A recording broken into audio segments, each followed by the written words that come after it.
Morning in the Wild West always began slow, as if the sun needed a moment to remember why it had to rise again. And on that particular day, the sky glowed the color of warm brass, soft and muted, like someone had breathed a sigh across the heavens. Dust drifted in the air, light as old memories, and the world felt hollow enough that even a whisper could echo for miles.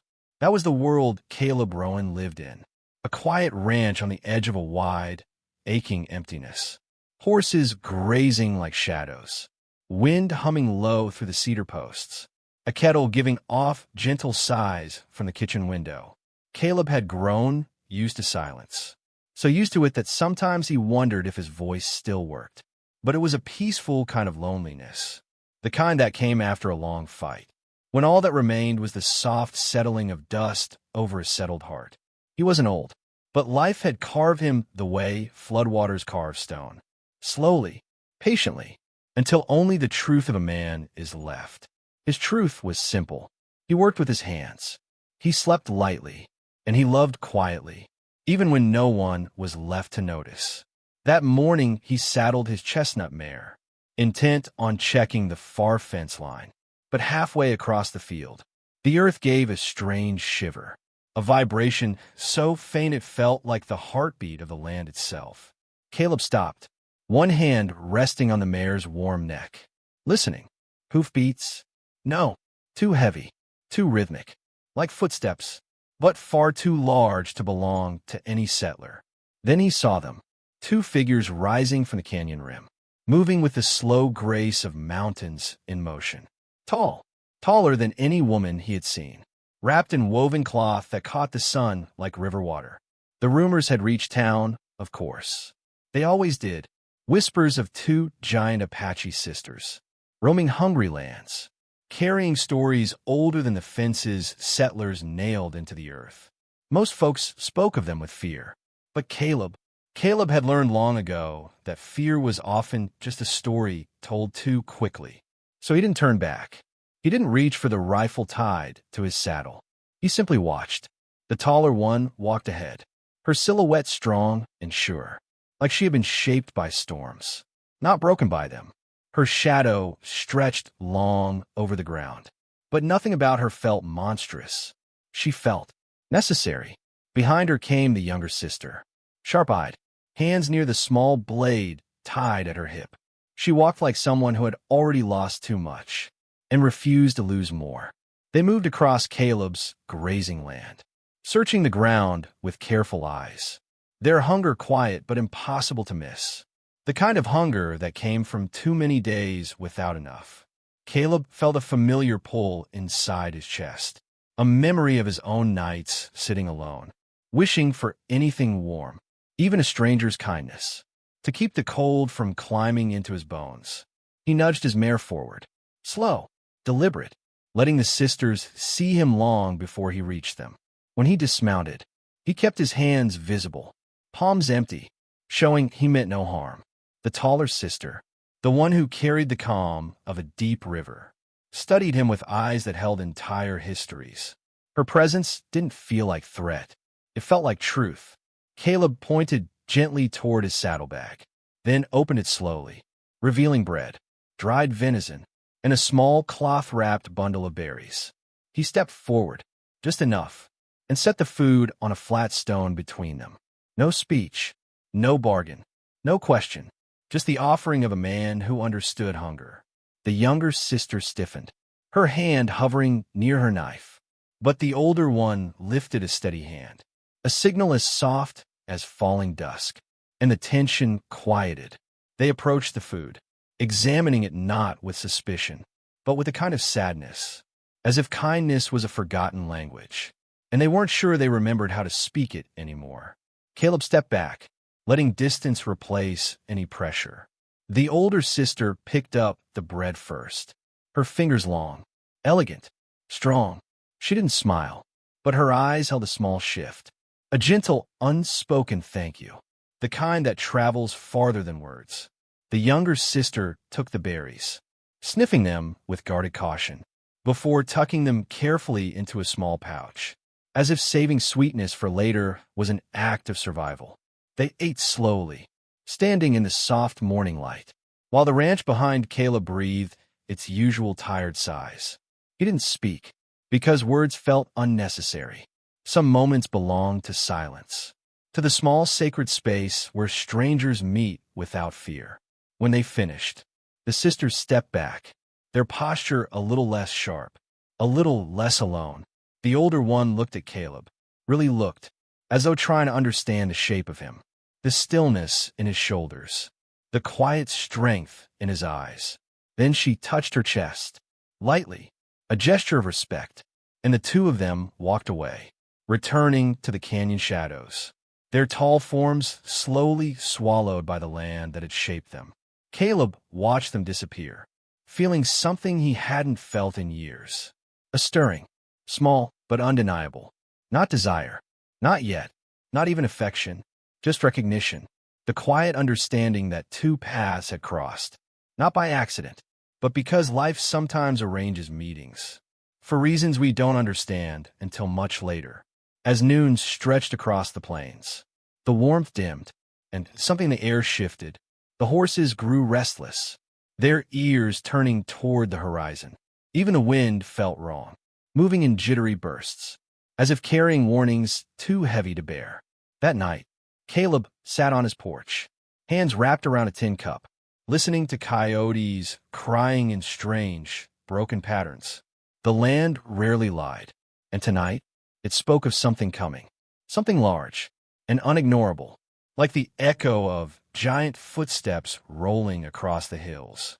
Caleb lifted his eyes to the dark horizon, feeling a weight settle in his chest. He didn't yet know why, but a single thought whispered through him, soft as breath against a cold window. The world is shifting, and tomorrow will not be the same.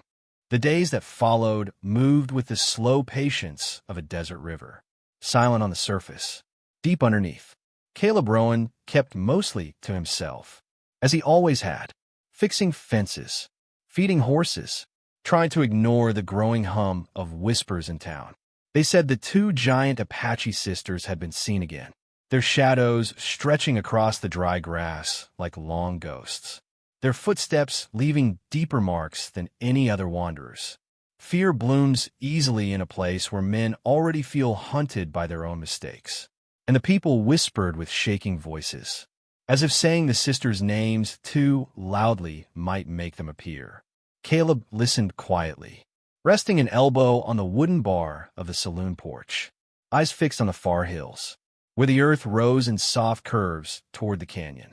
He said nothing, because he remembered the truth, not the rumor.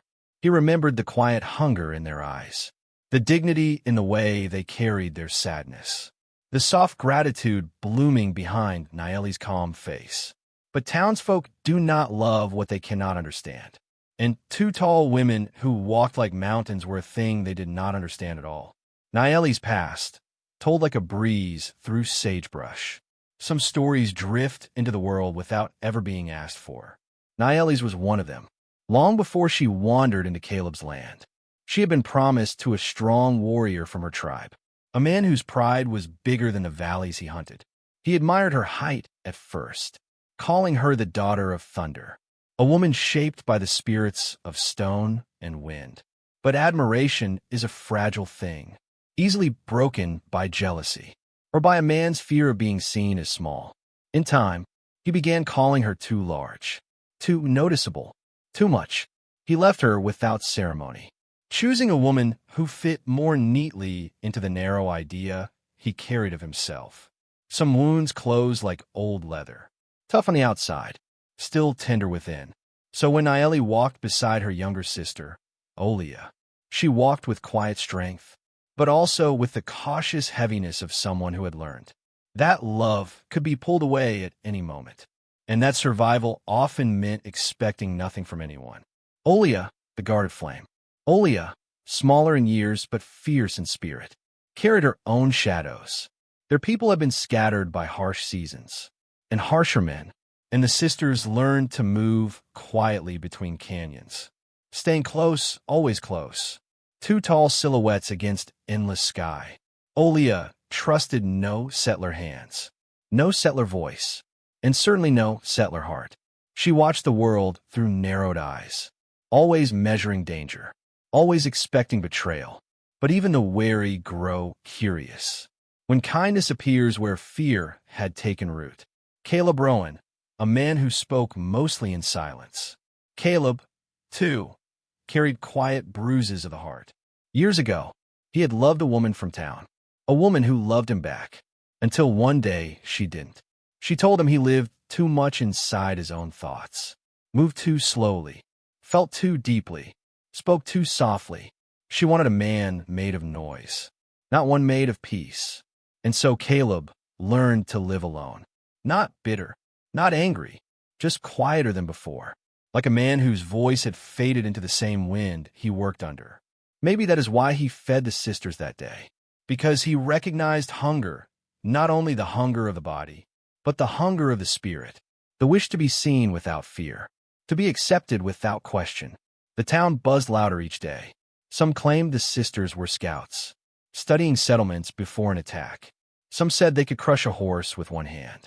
Some said Caleb had been taken hostage, though he then walked into town the very next afternoon, carrying a sack of nails and a tired horse. But fear has no need for truth. It only needs a place to hide. And so whispers wrapped around Caleb like a thin, unwelcome cloak. Still, he said nothing. He tended his land, fixed what needed fixing, and trusted the quietness inside him, the same quietness that had kept him alive all these years. It was near dusk the next time the sisters came. The sun had melted low into the desert, turning the sky into a warm, golden bruise, soft and fading. Caleb had placed small bundles of food near the old cottonwood, the same place they had met before. He didn't stay nearby. He set the food, then walked away, not wanting them to feel cornered, not wanting them to think kindness had hooks. But he didn't go far, just far enough to give them space, close enough to keep an eye on the land, in case others found them first. When he saw them approach, moving with the slow grace of tall grass swaying in wind, he stayed still, hands empty, voice quiet.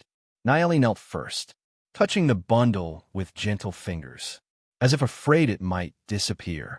Olia watched Caleb like a hawk, studying every breath he took. But the land was peaceful, and peace can soften even the sharpest of hearts. Caleb lit a small fire a few steps away, not to trap them, but to offer warmth, the universal language of travelers. The sisters hesitated, their silhouettes long and still against the settling night. Then Nayeli stepped toward the fire, slow, deliberate, a woman testing the world again.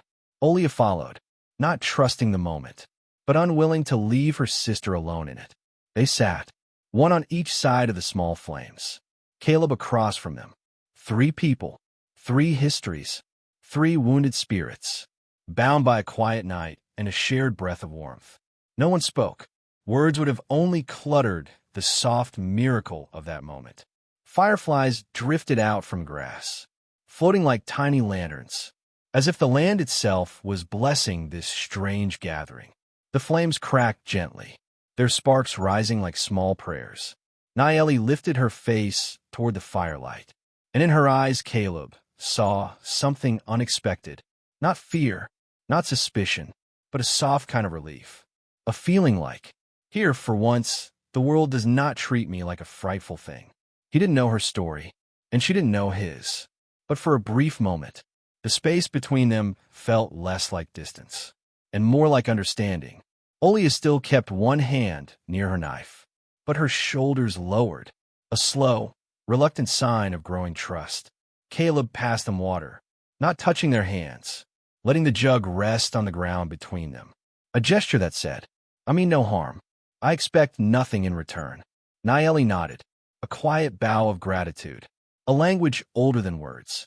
And as the night deepened, something began to weave itself between the 3 of them, a thin thread of connection, fragile, but real. Not love, not yet, not even friendship, just a small beginning, a soft place in a world made of fear and misunderstanding, a reminder that even in a land of dust and sorrow, kindness still grows, even if it grows slowly, like wild sage fighting its way through cracked earth. And that night, as the fire dwindled and the stars stitched themselves across the sky, Caleb felt a feeling he had not felt in a long time. He felt that maybe, just maybe, he was no longer completely alone in the world. The days that followed drifted by like warm smoke rising from a campfire. Slow, gentle, without hurry, as if the land itself wished to watch these three souls learn to breathe again. The mornings came soft on Caleb Rowan's ranch, sun leaking over the horizon like honey, the world still half asleep. And that was when he often found them, Naeli and Olia, standing quietly at the edge of his fields, not asking, not taking, just watching the horses graze as if the sight alone fed something tender inside them. They never crossed his fence without invitation. Yet something in their stillness made Caleb step forward each time, offering a nod, a small wave, a sign that they were welcome as the dawn itself. He realized he had started leaving water buckets where the sisters walked, more hay near the windbreak fence, and fresh bread resting on a cloth near the old stump. He didn't leave notes, and they didn't leave words, but the simple pattern of giving and receiving became a quiet language of its own. It happened one late afternoon, when the light was dipping low, painting the land with long amber strokes. Naeli stepped forward, just her this time. Her sister walked along the ridge behind them, keeping watch. There was no grand motion, no dramatic moment, only the soft clearing of her throat, the way someone does when they haven't spoken their heart in years. Caleb stood near the corral, hands resting lightly on the old cedar rail, waiting, not expecting, just present.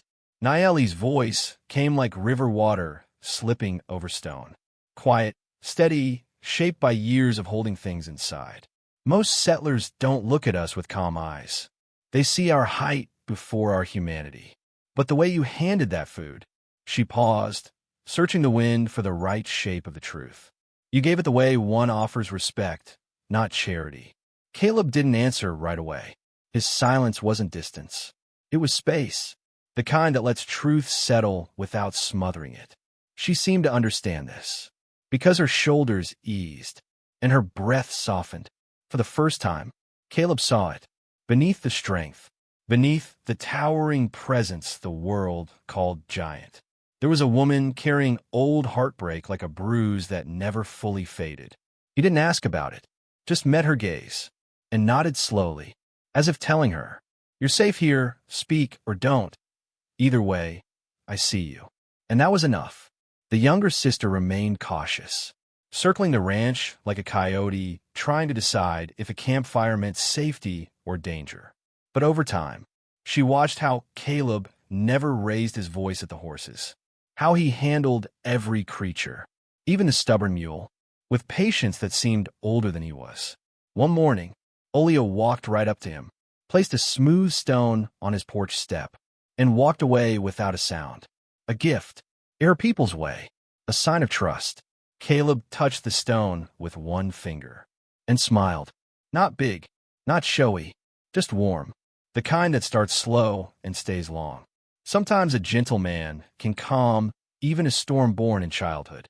And Olia, who had learned to expect betrayal from outsiders, found herself watching Caleb not with suspicion, but curiosity, as if he were a new kind of creature, one who lived without cruelty. A shared moment by the river.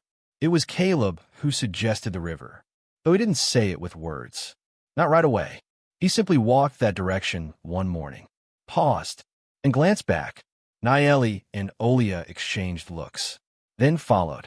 The air grew cooler under the cottonwoods, sun flashing silver on the water's surface, and a deer lifted its head from the reeds to watch them pass, its ears twitching like tiny banners. At the riverbank, Naeli knelt, touching the stream with bare fingers, as if greeting an old friend. Caleb dipped his hand in two, letting the cold chase up his arm. A frog leapt from a rock beside them, landing with an awkward splash. And for the first time, Caleb heard it. Naeli's laughter. Soft, unexpected, a little shy, but real. It rolled over the water like something sacred, something the world rarely earned from her. Caleb found himself smiling too, almost embarrassed by how easily it came. No romance. Not yet. Nothing so hurried. Just two souls sharing light. After so many years of shadows. The kind of moment that plants a seed. Quietly. Deeply. Without needing to announce what it will become. Tracks in the soil. A few days later, Caleb spotted something that chilled the morning air inside his lungs. Tracks. Many of them. Pressed heavy into the earth near his western fence. He crouched down, touching the edges with the back of his fingers. Not settler boots. Not cattlemen. These tracks carried purpose. Weight. Organization. Warrior tracks. And not a handful, but a flood. He followed them a ways. Just enough to read the story the ground was telling. The gathering of many men. The movement of a force large enough to shift the very breath of the land. When he returned to the ranch, the sisters were already there, standing still as carved stone. They'd seen the tracks too. Nayeli walked toward him, wind lifting strands of her long dark hair, eyes deeper than canyon shade. Caleb held her gaze, steady, unafraid, even as the air thickened with unspoken worries.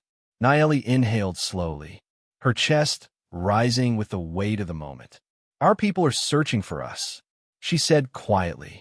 "They think the world took us again." Her eyes softened, and something more fragile slipped into her voice. "They do not know kindness still exists out here." She stepped one pace closer, not invading, just trusting.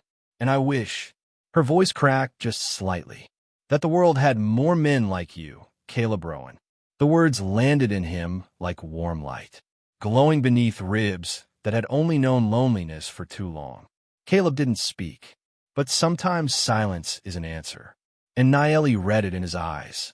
That quiet, steady care. The kind that doesn't rush, doesn't demand, doesn't pretend. The river whispered behind them. The land held its breath. And kindness, gentle, unspoken human kindness, tied their fates together tighter than either of them yet realized. And far across the plains, the warriors continued to gather. Storm coming, heart softening, paths narrowing, the world shifting toward a dawn. None of them could yet see. The morning rose slow that day, as if the sun itself was unsure whether it ought to climb the sky at all. Caleb Rowan woke before the light, because the earth spoke first. A deep shudder, a long whispering rumble beneath the soil, like a sleeping giant rolling in its bed. He stepped onto his porch, boots sinking a little in the cold dust, and watched as the horizon thickened, not with clouds, but with moving shadows. At first he thought it was a storm, a desert wind carrying sand in its fists.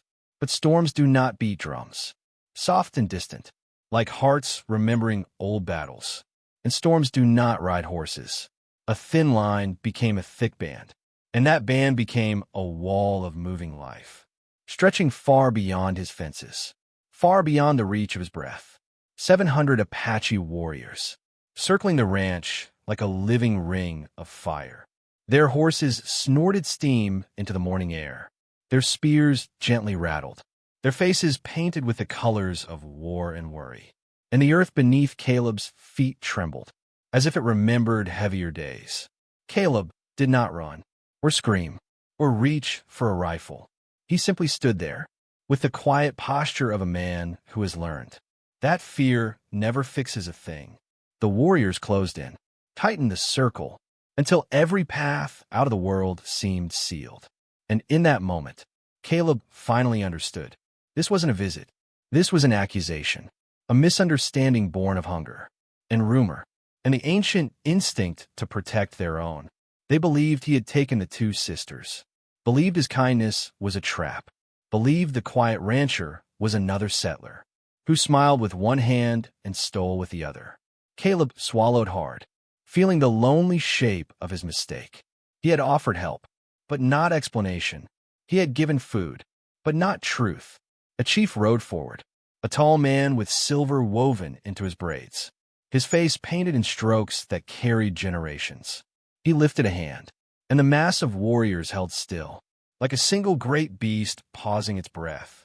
Caleb felt the weight of 700 eyes, found himself wishing he had more words.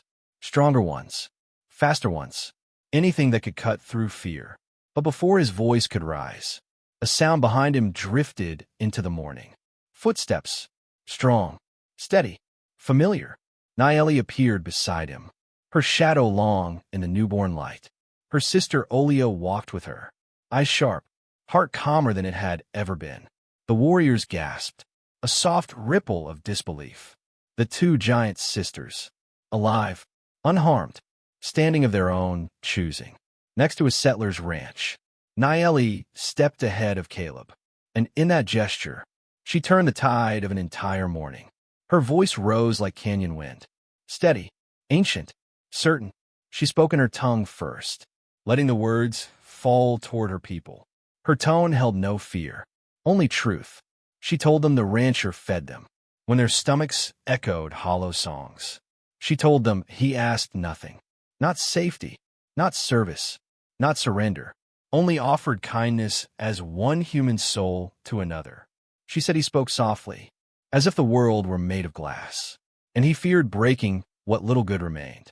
Olia stepped forward too, added her own fire, said Caleb guarded his land, but never with violence, said he treated the wild horses with more mercy than most men offer their neighbors, said he never once reached for the rifle by his door, even though he had every reason to fear two strangers, taller than the average man, stronger than most men combined.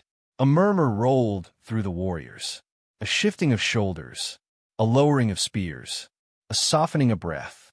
The chief looked at Caleb, and the weight in his eyes transformed. From suspicion into contemplation, he dismounted, stepped onto the earth, and approached the sisters first, touching their arms gently, testing for harm, finding none. Then he turned to Caleb, his voice deep, woven with age and sand. A single nod, slow, measured, a gesture that meant peace, respect, recognition. The 700 warriors eased back. Like waves retreating from shore they no longer feared. Horses snorted softly, spears dipped, drums quieted, and in the stillness that followed, Caleb felt his heart shift, as if someone had opened a window that had been nailed shut for years. Not because he had escaped danger, but because Nayeli had stood for him when she had no obligation and every reason to walk away. When the warriors prepared to leave, Nayeli stepped close to him, so close he could feel the warmth of her breath and the soft weight of unspoken truth. She placed her hand over his, large, strong, gentle, a hand shaped by hardship, yet warm with ancient hope. Her voice fell to a whisper, only for him. A thread of wind meant for one man alone. Some souls, she said, are born far apart, but still find each other, because the earth remembers what we forget. Caleb felt those words settle inside him, like seeds falling into good soil, not rushing to bloom, not needing to, a promise, not of romance, but of return, of connection, of something growing quietly across distance. She and Olia turned then, joining their warriors, preparing to travel toward the scattered remains of their people, to rebuild what hunger had broken. As they rode away, Caleb stood on his porch, silent, still, watching until the last figure dissolved into the horizon. And the narrator, the old voice of this tale, spoke softly to the wind. Sometimes it is the quietest kindness, the smallest act, the meal shared without expecting gratitude, that shifts the weight of the entire world. For fear echoes loudly, but compassion travels farther. And now, dear listener, dear traveler gathered around this little fire of words, if this story warmed you or softened something inside you, take a moment, tap like, leave a comment, subscribe to hear more tales whispered in the old, slow way, and tell me, from where in this wide, wild world are you listening tonight?